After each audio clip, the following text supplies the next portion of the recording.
Gracias, ¿cómo te va? Muy buenos días.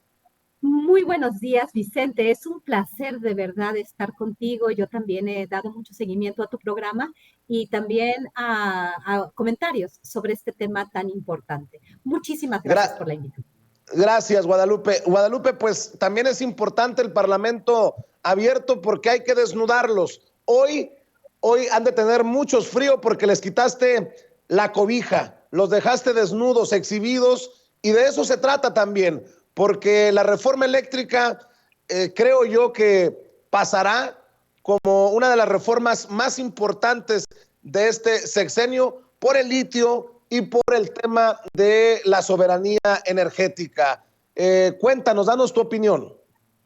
Por supuesto, es un tema de soberanía, es un tema de seguridad nacional, es un tema de derechos humanos, de derechos básicos. El tema de la provisión de electricidad como un derecho humano también es un tema que deberíamos tratar, que no se trata en esta reforma, pero que es importante. Y bueno, tenemos que considerar que la reforma energética del año 2013 se realizó pues para las empresas, por y para las empresas, a través de estos cabilderos, esta puerta revolvente, digamos, esta puerta giratoria entre lo que es el sector público y la consultoría a las empresas. Por esto estoy hablando de lobistas, cabilderos o representantes de grupos de interés. En realidad, Vicente, esto causó mucha insatisfacción por parte de las personas que nombré de nombre y apellido.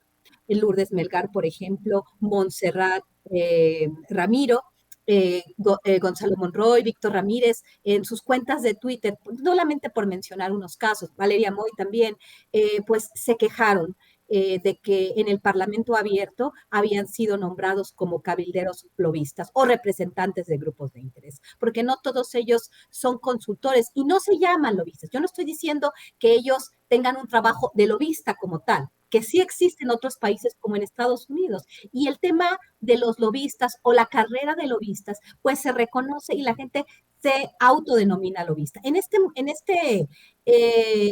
sistema político, el sistema político mexicano, cuando hablamos de lobistas o cabilderos, hablamos de intermediarios entre lo que son las empresas y los que toman las decisiones políticas. Y en este sentido estoy hablando del Congreso de la Unión.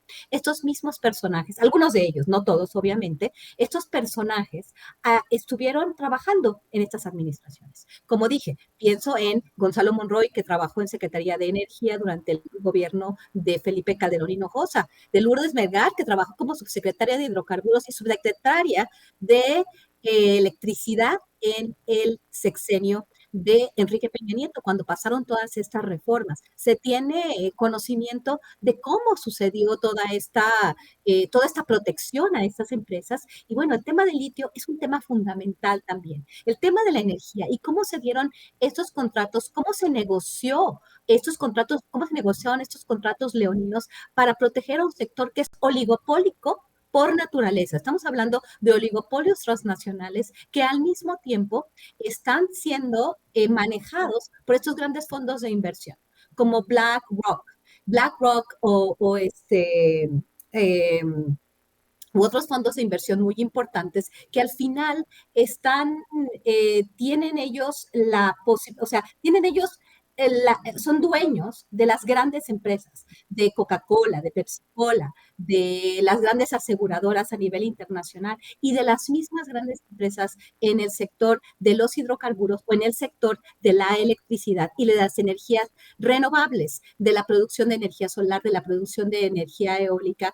Estos grandes intereses, estos grandes fondos de inversión como BlackRock, finalmente son los que tienen la propiedad de estas empresas. Entonces no estamos hablando en el año 2013 que nos decían que iba a haber competencia, que los precios iban a bajar. ¿Por qué? Porque son estructuras oligopólicas. Los oligopolios se comportan como un monopolio, realmente dominan los mercados, dominan los precios y la producción y dejan a los países y finalmente a los consumidores más pobres en una situación mucho más vulnerable. Si nosotros vemos ahorita lo que está sucediendo en España, lo que está sucediendo en el Reino Unido, en Francia, en Alemania, con las grandes fluctuaciones de precios, en países ricos donde las personas tienen un poco más de seguridad social para manejar ese tipo de fluctuaciones. Y hay unos problemas impresionantes, en particular en España, por ejemplo. ¿Qué pasaría en México, donde las familias pobres pues tienen que cocinar, bañarse, sus necesidades básicas están relacionadas con el tema de la electricidad? ¿Qué pasaría que nuestro país estuviera a merced de las decisiones de producción de producción de este bien tan importante por parte de empresas que tienen sus headquarters en otros países? Y lo más triste es que mexicanos trabajaron para estas empresas y están trabajando en contra de la reforma. ¿Por qué? Porque representan a estas empresas. Todas estas personas que mencioné ese día, como Pedro Zárate, Víctor Ramírez, Gonzalo Monroy, Abril Moreno, Paul Alejandros, Santiago Fabián Arroyo, Eleazar Castro, Montserrat Ramiro, Diana Gante, que es una reportera que también trabaja en medios de comunicación, Macario Esquetino, que también se quejó amargamente y me criticó hasta que se cansó en las redes sociales, junto con todas estas pues, cuentas que magnifican los mensajes de estas personas, porque también es muy importante recordar esto y ver cómo magnifican ellos cuentas que están vinculadas también al sector empresarial mexicano, como el Consejo Mexicano, Claro.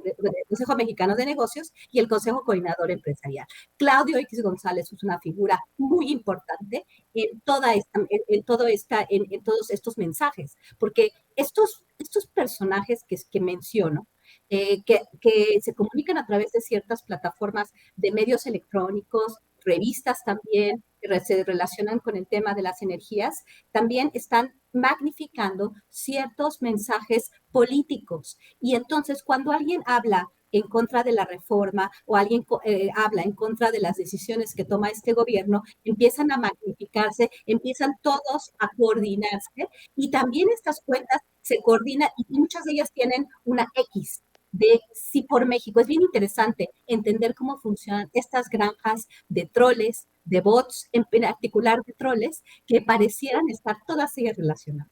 Lo que voy a hacer yo con un equipo va a ser analizar todas estas cuentas para entender, ya estamos analizándolo de forma matemática, vía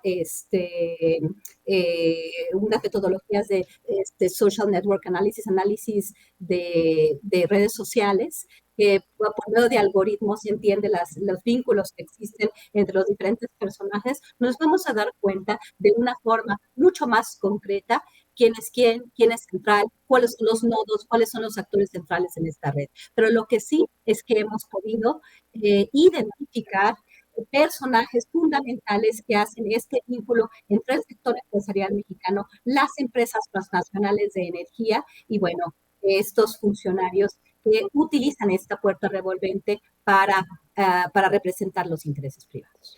Qué importante la labor que estás haciendo,